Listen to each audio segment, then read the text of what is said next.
Bonsoir à tous et bienvenue dans Yes Weekend, votre rendez-vous culturel sur Calédonia. Et ce soir, nous vous proposons de plonger avec nous dans un univers atypique, singulier, voire fantastique dans le domaine de la mode et plus précisément dans la création de bijoux. Et cet univers, c'est celui de Loane Favant, une artiste designer d'origine calédonienne, installée à Bali, qui a fondé sa propre marque de bijoux, Naola Studio. Et vous allez voir, ça vaut le détour. Mais on commence par le sommaire. Aujourd'hui, je voulais me plonger dans ce qui a inspiré une de mes pièces préférées, la Hanada. Cette pièce est en fait inspirée de l'île d'où je viens, la Nouvelle-Calédonie, située dans le Pacifique. Hanada s'inspire des flèches fêtières, ces sculptures en bois placées en haut des cases. C'est un symbole de pouvoir, ça représente un portail vers le second monde. Mes bijoux sont un hommage à mon île, ils portent son esprit.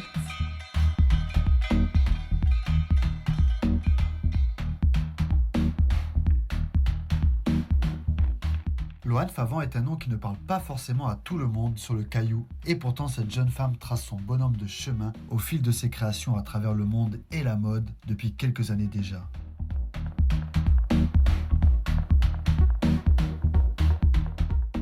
Diplômée de l'Académie de Design d'Eindhoven, la jeune femme qui expérimente sans relâche et qui bouscule les codes expose actuellement ses créations aux Pays-Bas.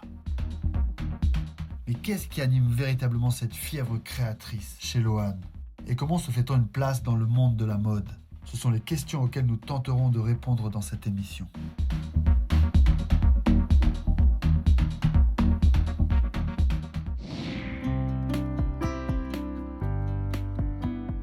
Et dans une seconde partie, Stéphanie nous emmène à la rencontre d'une créatrice qui a choisi, elle, de bousculer les codes de l'industrie de la mode, adepte de la maigreur.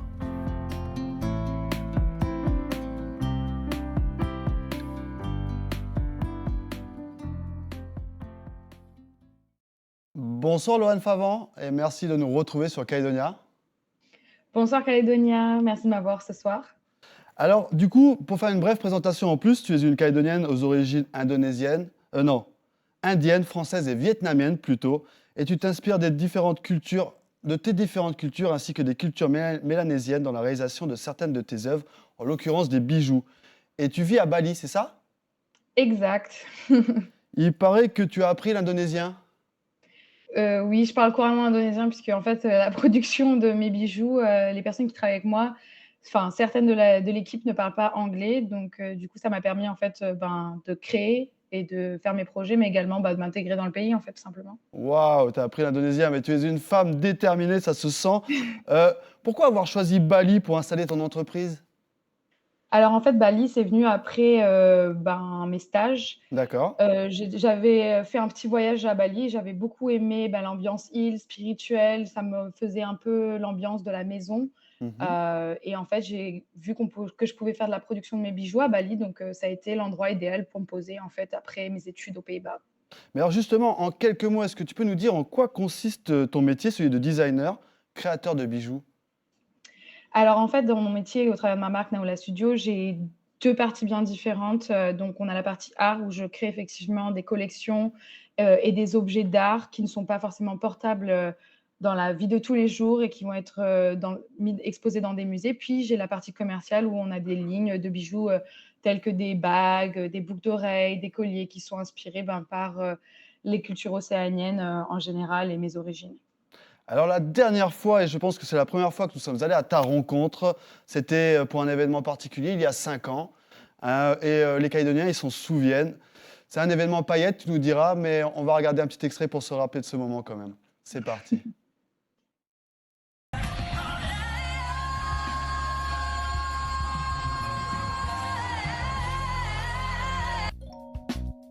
Il y a 5 ans de cela, nous avions réalisé une interview de Loane alors qu'elle avait participé à la confection d'une paire de gants de la superstar américaine Christina Aguilera lors d'un stage chez le célèbre bijoutier Krishabana dans la ville de New York. C'était hyper stressant mais à la fois hyper constructif comme projet car on n'avait pas beaucoup de temps et c'était juste quelque chose d'assez impressionnant de devoir porter, donc quelque chose qu'on a fait de nos propres mains par une si grande célébrité et dans un événement de si large envergure. Alors voilà pour cet extrait, Lohan, c'est une archive que l'on a retrouvée dans nos dossiers. On l'a retapé pour l'occasion. J'ai envie de dire que ce jour-là, c'est un peu ce jour-là que tu es sorti du bois pour le public calédonien? Effectivement, peut-être, j'avais pas encore fini mes études, c'était lors d'un stage et en fait, c'était un moment un peu incroyable et c'est vrai qu'en Nouvelle-Calédonie, dès qu'il y a des noms de célébrités aussi gros, bah, c'est vrai qu'on s'en rappelle, ça marque le coup et c'est vrai que ça a été, lors de mes études, vraiment le moment le plus fort, quoi. Ça fait un petit buzz quand même, il faut l'avouer pour l'époque. Alors pour rappeler le contexte, tu étais alors en stage chez Chris Shabana à New York. Waouh, déjà ça fait rêver, hein. C'est à ce moment-là que tu commences à travailler le métal? Alors en fait, durant mes études, j'avais déjà commencé à avoir un peu un amour pour le métal. J'étais souvent dans le metal workshop par moi-même et en fait, j'ai commencé à faire des bijoux et j'ai trouvé un petit workshop local où il y avait une femme Dutch qui donnait des cours pour faire des bagues, faire des bijoux en argent et c'est là où j'ai appris, en dehors de mes études, à faire, à travailler l'argent et faire des bijoux et heu et puis voilà, le stage, ça a été la confirmation, que je voulais faire, du bijou et de la mode, bah, ma carrière en fait par la suite. C'est une matière que tu maîtrises et que tu sembles prendre plaisir à travailler? Oui, j'adore. En fait, le métal, j'ai tout de suite accroché puisque pour moi, c'était vraiment un élément qui était vraiment j'adorais la façon de le travailler avec le feu, de taper dessus, de pouvoir le souder. Mais également, en fait, j'aime beaucoup l'aspect que le métal donne à une pièce. Ça donne vraiment un aspect de précieux et une valeur à l'objet qui est sans précédent, quoi. Donc, c'est vraiment pour moi super important parce que ça donne à mon message plus que juste de la beauté, mais vraiment un aspect précieux, cher aussi qui, va avec. Et depuis quelque temps, tu as fondé ta propre marque, du coup, Naola Studio. C'est ton entreprise d'une certaine façon? Oui, exactement. Donc en fait, c'était une marque que j'ai commencé durant mes études. Au début, ça a commencé un petit peu par, une page Instagram avec un, «Envoyez-moi une DM pour, commander» et au fur et à mesure, j'ai créé un website et puis à la fin de mes études, je me suis lancée à plein temps, dans la marque et la marque, comme je disais, représente non seulement, l'aspect, commercial avec des lignes de bijoux portables, mais aussi, des projets d'art. Naola, ça veut dire, braise en égonné ou je me trompe? Ou IAI. en IAI, OK. D'accord. Pourquoi Oui. avoir choisi du coup, ce nom-là? Enfin, c'est très beau, Bah, mais en fait, c'est une petite histoire, en fait, je prenais des cours à chaque fois que je reviens de Nouvelle-Calédonie, j'essaie de prendre des cours de sculpture ou de craft, de skills, calédoniennes, qu'on mmh. a. Donc, j'avais fait un cours chez Melem Tiaou, qui a maintenant ouvert un super atelier avec sa famille où on peut prendre des cours de sculpture. Mais à l'époque, c'était tout petit, et en fait, je faisais un cours qu'avec lui et il me disait qu'il y avait son frère qui venait d'avoir une petite fille et elle s'appelait Naoula et en fait, je trouvais que le nom était super beau, et il m'a dit, enfin, il m'a donné la signification et c'est resté avec moi et quand j'ai dû ouvrir ma boîte, je me suis dit que braise, ben, c'est quelque chose qui anime le feu, qui le laisse en vie, donc du coup, pour moi, l'art, c'est ma passion et le travail du métal, c'est aussi quelque chose qui se fait avec le feu, quand la pièce devient rouge, donc ça a fait sens et je trouvais tellement beau le nom que je l'ai gardé. Waouh, oui, effectivement, une signification qui a du sens, hein. Du coup, c'est la réalisation d'un vieux rêve, vivre de ton art, monter ton entreprise? Oui, c'est un rêve que j'ai depuis toute petite, en fait. J'ai toujours rêvé d'être artiste, toujours été très manuelle, toujours, eu plein de rêves, toujours, écrire des histoires et des choses comme ça et à l'âge de 14 ans, j'ai vraiment décidé de poursuivre mes études, de l'annoncer à mes parents donc voilà, c'est vraiment je vis mon rêve, tous les jours. Waouh! Eh bien, nous avons récupéré l'une de tes vidéos justement pour montrer un petit peu cet univers et on réagit juste après. On regarde maintenant. C'est parti pour un extrait.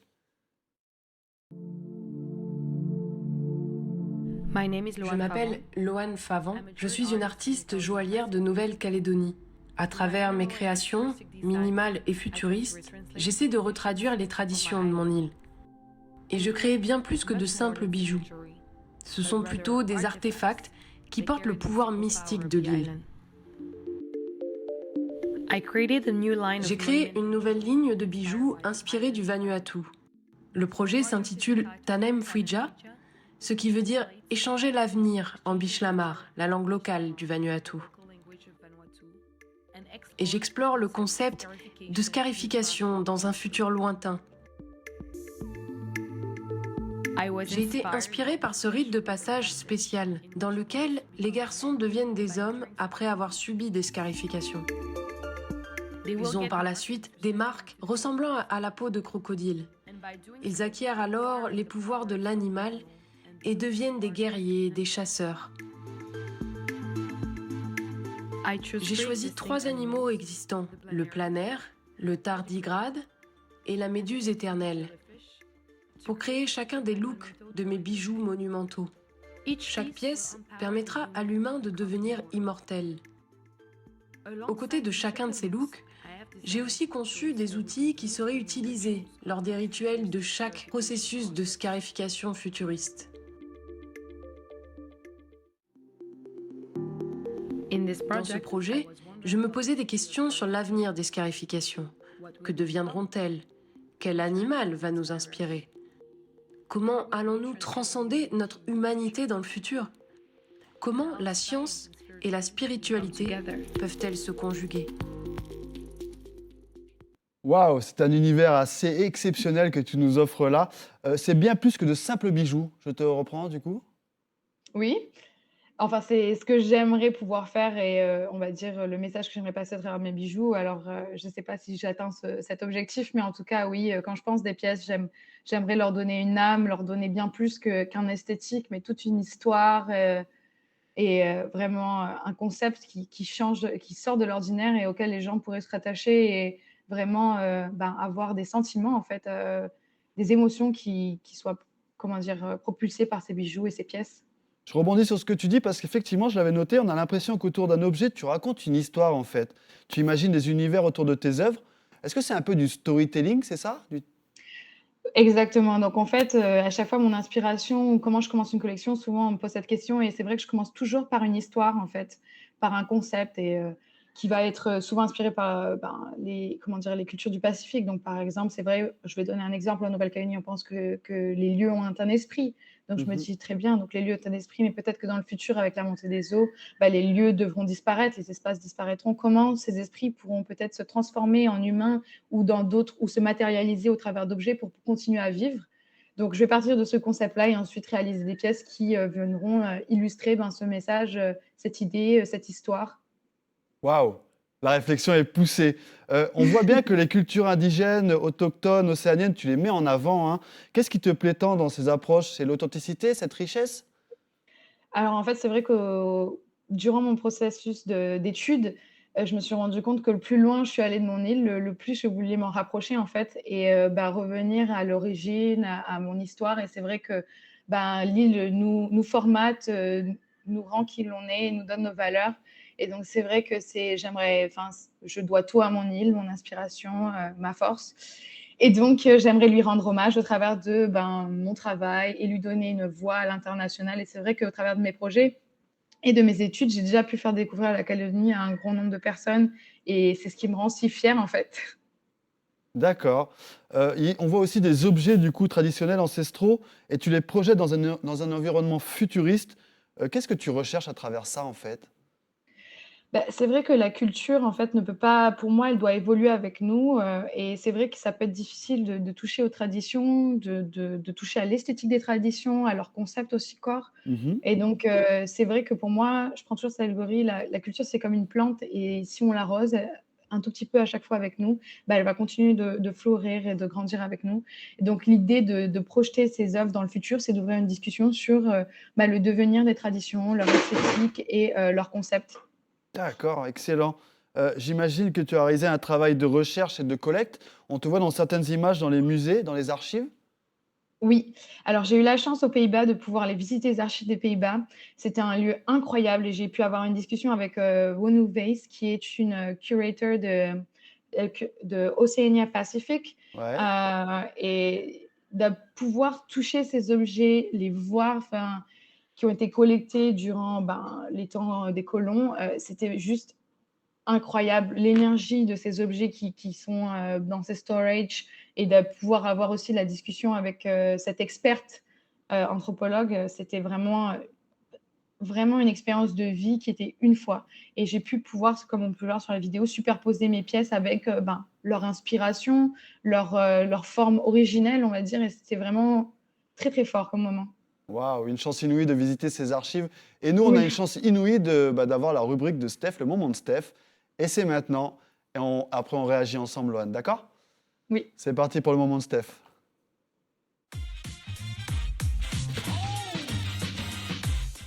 Bonsoir Stéphanie. Bonsoir Mathieu, bonsoir Loane. Bonsoir, Et comment bonsoir à allez-vous? vous.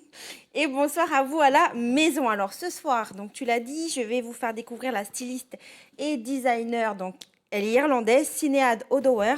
Donc elle, il faut savoir qu'elle innove surtout dans son domaine parce qu'elle accorde une grande importance aux tailles donc inclusives. Car pour elle, la mode rime avec diversité des corps. Alors pourquoi est-ce qu'elle a choisi la mode inclusive comme cheval de bataille, je dirais? C'est tout simplement parce qu'elle aussi, elle a souffert plus jeune de troubles alimentaires et donc dû aux normes de beauté, je dirais, qui sont imposées par notre société d'avoir un corps parfait, qui sont véhiculées donc dans les magazines, à la télé, dans les publicités et même sur les réseaux sociaux. Ça fait 6 ans qu'elle se bat pour avoir une représentation de toutes les tailles et de toutes les morphologies, je dirais, dans l'industrie de la mode. Alors dans tous ces défilés, voilà, elle défile partout, hein. Même à la Fashion Week de Londres, on y trouve en fait tout le monde y est représenté puisqu'on a des femmes enceintes, Ah ouais, on a aussi des personnes, vous allez voir, à mobilité réduite, excellent. voilà, les corps minces et même les grandes tailles sont aussi représentées, c'est quand même du jamais vu. Ces créations sont vraiment anticonformistes, je dirais, ils épousent parfaitement donc les corps, défient aussi les standards, je dirais, de beauté actuelle de l'industrie de la mode. Pour elle, peu importe en fait notre morphologie, nos origines, notre religion, nous devons tous pouvoir en fait nous habiller comme on veut finalement. Et puis elle nous rappelle aussi, surtout que c'est vrai qu'on nous répète souvent quand on est enfant qu'il faut être beau ou belle, donc il faut souffrir pour être beau et belle. Mais en fait finalement le plus important c'est de s'accepter et de se sentir bien tel que l'on est. Voilà, Waouh, elle chamboule les codes elle aussi, on dira Stéphanie. exactement. Une réaction, Loane? Ben, je trouve ça super parce que c'est des choses que moi j'ai vues aussi lors de mes stages à New York, des défilés de collections de swimwear où il y avait effectivement de tous les corps et c'est super important ben, dans notre ère de bousculer les codes et d'expérimenter avec toute forme, comme aussi on va plus loin avec toute religion. Moi, je trouve ça super en fait. Il faut que tout le monde puisse pouvoir participer, sinon ça sert à rien en fait. Les gens ne pourront pas exprimer ou ressentir l'art en fait s'ils peuvent pas eux-mêmes le porter. D'accord, ben merci beaucoup pour cette analyse. Merci Steph en tout cas Merci à tous pour les cette deux. rubrique. Allez, tata Steph. Oui, et du coup c'est vrai que c'est assez dur de se démarquer dans le milieu, mais toi comment tu définirais ton style ou plutôt ton univers? Alors, mon univers, peut-être en 3 mots, je dirais, futuriste, peut-être avec un aspect, ancien, spirituel et tribal et vraiment on va aussi beaucoup dans le storytelling, mais vraiment l'aspect de ma marque qui vraiment va au-dessus de tout, c'est vraiment l'aspect futuriste, Ouais. et expérimental que j'ai au travers, de mes bijoux qui défient non seulement, la définition de bijoux, mais aussi, le corps en lui-même puisque souvent dans mes bijoux, je transperce le corps, les bijoux sont collés à la peau. Enfin, la notion de bijou est aussi bousculée dans mon travail. Ouais, et d'ailleurs certaines de tes vidéos, elles bousculent littéralement, elles créent des émotions controversées même. Cela pourrait même déranger, j'imagine. Néanmoins, j'ai envie de dire, cela interroge et le spectateur, enfin c'est un petit peu le but finalement aussi. Complètement. De toute façon, ce que je fais, je ne peux pas le revendiquer avec un nom, c'est un art ceci, c'est un art cela. C'est plus j'ouvre des discussions et je raconte des histoires et voilà, tant que pour moi ça ouvre des discussions par rapport, au futur, aux cultures, à l'identité, pour moi c'est le goal est réussi, quoi. Et tu te tiens au courant de ce qui se fait en Nouvelle-Calédonie au niveau de la mode? Alors, j'essaye tant que je peux de me tenir au courant sur les réseaux sociaux. Effectivement, maintenant, la Nouvelle-Calédonie est vachement sur, Facebook, TikTok, Instagram et c'est vrai que, dans les années précédentes, j'avais fait des lives avec des artistes calédoniens qui sont en Nouvelle-Calédonie ou hors Calédonie et j'essayais vraiment de maintenir le lien, au maximum, on va dire. Et une autre question que je me posais, mais on peut être taxé de faire de l'appropriation culturelle et comment justement est-ce qu'on fait pour ne pas tomber dans ce piège-là? Alors après, je pense que l'appropriation culturelle, c'est quelque chose de complètement différent par rapport à ce que je fais. Déjà, je suis originaire de Nouvelle-Calédonie. Secondement, je ne revendique pas mon art comme de l'art kanak ou de l'art calédonien. Ce que je fais est inspiré et rend hommage, à l'art kanak effectivement, et j'essaye de le faire dans le plus grand respect possible. Heu et c'est vrai qu'en fait, sur les réseaux sociaux, il y a des réactions par rapport à des vidéos que j'ai pu poster et cetera et en général, ça ne dérange personne et c'est vrai que les Mélanésiens, en général, reçoivent très bien mon art, adorent mes bijoux et donc En vrai de vrai, j'ai jamais eu de réponse négative par rapport à mon travail et je pense que l'intention que j'ai, est bonne et je pense que ça se perçoit dans mon travail et je rends à la Calédonie non seulement par mon art, mais aussi par mon expertise. À chaque fois que je viens, je donne des cours en Nouvelle-Calédonie. J'ai aussi reversé des fonds dans des organisations dès que je peux et dès que les financements sont possibles, donc Oui, voilà. c'est un problème dans le monde de la mode car certaines grandes marques utilisent des motifs et des symboles appartenant à des groupes ethniques sans se soucier de Oui, leur signification. oui. Toi, tu donnes des significations, tu en parles très bien. Mais on a l'impression que c'est comme si tu voulais rendre à la Nouvelle-Calédonie ce qu'elle t'avait donné d'une certaine façon. Complètement, je pourrais pas le dire mieux en mots que cela, c'est hyper bien, fait. C'est rendre hommage, c'est comme je disais, je suis qui je suis, mes inspirations sont ce qu'elles sont parce que je viens de cette île et je le dois à notre île et donc j'aimerais lui rendre et effectivement, au travers de mon travail et c'est ce que je fais de plus en plus, c'est, ben, de faire des vidéos où j'explique, bah, les histoires, la valeur, de ces objets, de ces symboles et de faire connaître, de rendre hommage et d'expliquer au mieux que je peux, ben, retranscrire la culture calédonienne et kanak, bah, pour moi, c'est vraiment le but de mon travail. Donc si j'arrive à le faire, je suis hyper contente, on va dire. Eh bien, merci en tout cas de parler de nous à l'international. Et c'est le moment de l'agenda culturel, car l'émission, elle est bientôt finie. Ça passe à une allure folle. Donc, on passe à l'agenda culturel avant de se dire au revoir. C'est parti.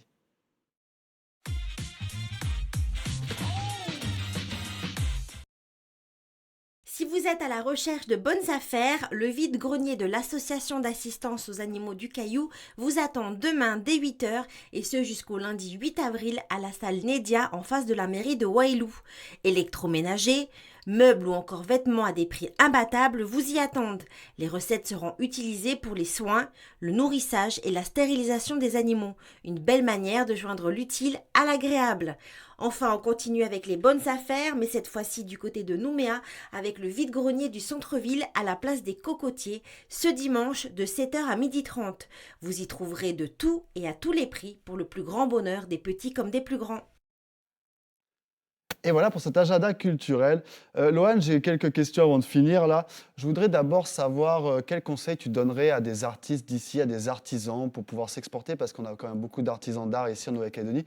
Par rapport à ton cheminement, toi, qu'est-ce que tu pourrais donner comme conseil? Alors c'est vrai que s'exporter du pays peut être difficile pour, bah, des raisons, bah, de distance, de financement. Mais c'est vrai qu'avec les réseaux sociaux, en fait, on a un pouvoir aujourd'hui qui est vraiment incroyable. J'ai récemment eu une vidéo qui a vraiment bien tourné, où il y a eu plus de 600 000 vues, ce 70 000 likes et en fait, c'est des Ah choses que je ouais. me dis que mon conseil par rapport peut-être à des artisans qui seront en Nouvelle-Calédonie, c'est effectivement, bah, de se mettre sur les réseaux sociaux, sur, TikTok, Instagram, Facebook et de poster en fait son travail pour le faire connaître. C'est mon meilleur en tout cas, je pense, conseil déjà qui est un conseil qu'on peut appliquer tous les jours et qui est vraiment entre guillemets «facile» à faire et mettre en Mhm. place déjà. Oui, parce que toi, c'est essentiellement sur le net que tu fais ta promotion. On est Oui, d'accord? alors, effectivement, je vends en ligne, je suis dans quelques boutiques à Bali, mais principalement, c'est sur le net et vraiment, je pense que c'est un peu le aujourd'hui, c'est comme ça qu'on fait du commerce et c'est vraiment aussi le futur, c'est vraiment tout est en ligne donc je pense, s'exposer sur les réseaux sociaux, c'est la clé aujourd'hui. Eh ben, ce sera le mot de la fin. Loane Favant, merci d'avoir participé à cette émission. En tout cas, c'était extraordinaire comme univers. Merci beaucoup à vous de m'avoir et de me permettre de montrer, bah, mon travail et de le partager en Nouvelle-Calédonie malgré la distance. Tu es actuellement en exposition aux Pays-Bas, si jamais on a des ressortissants calédoniens en Europe. Exactement, jusqu'à juin. Jusqu'à juin, ça se passe où exactement? Dans la ville de Den Bosch, donc c'est dans le sud des Pays-Bas et après elle rentrera dans la collection permanente. Merci beaucoup, Loane Favant, d'avoir participé à cette Merci émission. beaucoup. On te souhaite plein Bonne de soirée réussite à dans tes tous. projets à venir. Et on se dit tata. Tata. Et nous, chers téléspectateurs, eh bien, c'est le moment de se dire au revoir, en espérant que vous ayez passé un bon moment avec nous. Nous, on se donne rendez-vous la semaine prochaine, même chaîne, même heure. Et d'ici là, eh bien, prenez soin de vous ce week-end. Moi, je vous dis au revoir.